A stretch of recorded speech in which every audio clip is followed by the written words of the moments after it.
Hello everybody, Joe Pal Brian. We're out here with the TX16S, that's the rose gold color, with the Crossfire ELRS system plugged in the back.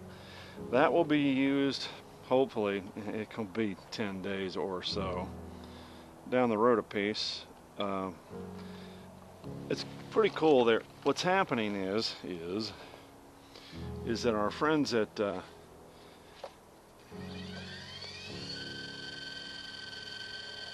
bear with. You get right about halfway when it spools up. Our friends with the multi-protocol module project have really done a fine job with trying to get every protocol out there. Well, our friends at Yuzhang don't want to come across. So these guys are reverse engineering it and getting it right and crashing their stuff, and I do not want my stuff crashed. So I am going to wait. I don't think that I'm going to do the multi-protocol module version of it. I think I'm going to go ahead and do the ELRS version. It's going to be, frankly, easier. You plug your receiver in and go. Whereas the multi-protocol module, where they're at on that is they're kind of not quite there yet. Not ready for prime time. And if I'm going to do it, I'm going to just go ahead and do the prime time version, which is, you know, it's what it's made for. It actually has a spot in there to plug in your ELRS module. So that's what I'm going to do. But I won't get that module until the day I get my eye surgery next week, so we're not going to be screwing around with that stuff. Yeah, it'll be nice. I'll have all three helicopters, three, on my radio here. That will be cool. So yeah, I accomplished getting a bunch of stuff done this morning. Man, I needed a haircut. I hadn't had a haircut since I was in North Carolina. My wife's digging it, but man, just you look like the Joker when you wake up in the morning, like Batman Joker. That's not good. Yeah, you don't want to do that. So, what else? I went to a Cuban barber. Jesus, they're amazing. Stopped by Home Depot and picked up a couple of 4x4s. Going to go ahead and fix that fence there tomorrow. Cemented in new posts.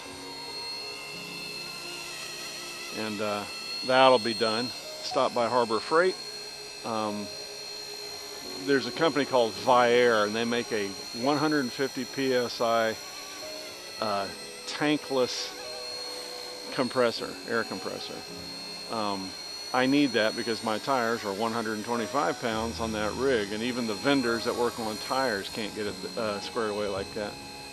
So stopped by there and picked up. I already have one of the air compressors, but a fitting broke on it, and you can't buy the fitting, so went ahead and replaced that. I'm still money ahead. I see a warranty claim. What else?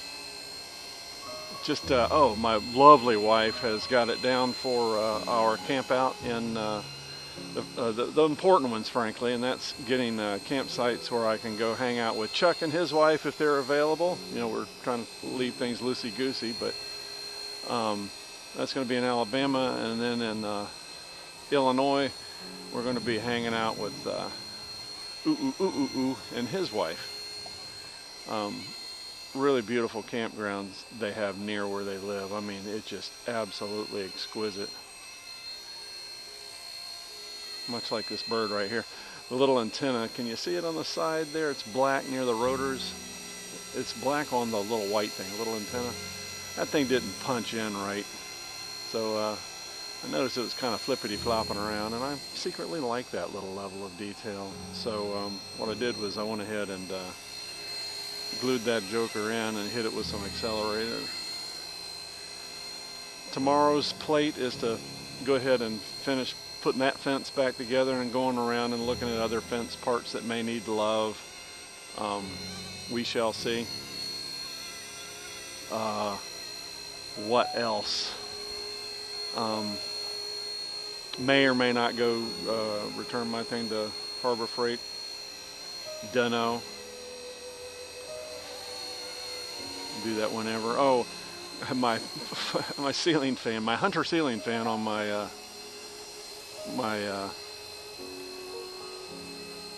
back porch finally pooped the bed. I think that's a technical term. And misdiagnosed it. I'd had a remote control unit fail on it before, the internal receiver, but that is not the case. I reached up there later on after my nap just to touch it and see what it was doing, and it's laying there humming. So the fan itself is bad, the motor's bad. So went ahead and ordered another Hunter without that obnoxious remote control that I do not need, which is a failure point, and got about 4 inches bigger on the paddles.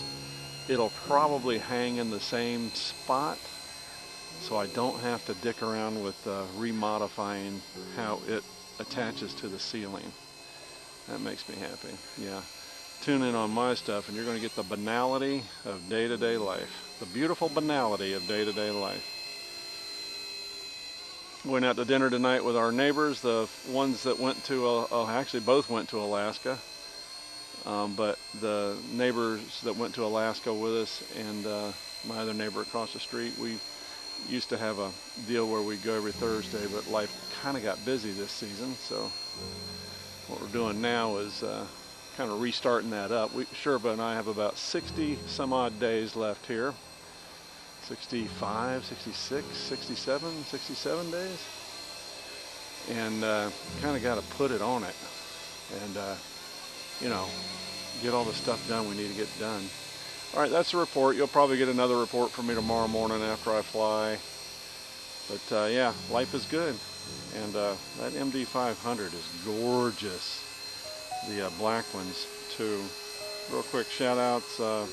George, sorry to hear you're having trouble with model aviator guy. Throttle active. Yeah. Captain Crunch, as always, of course,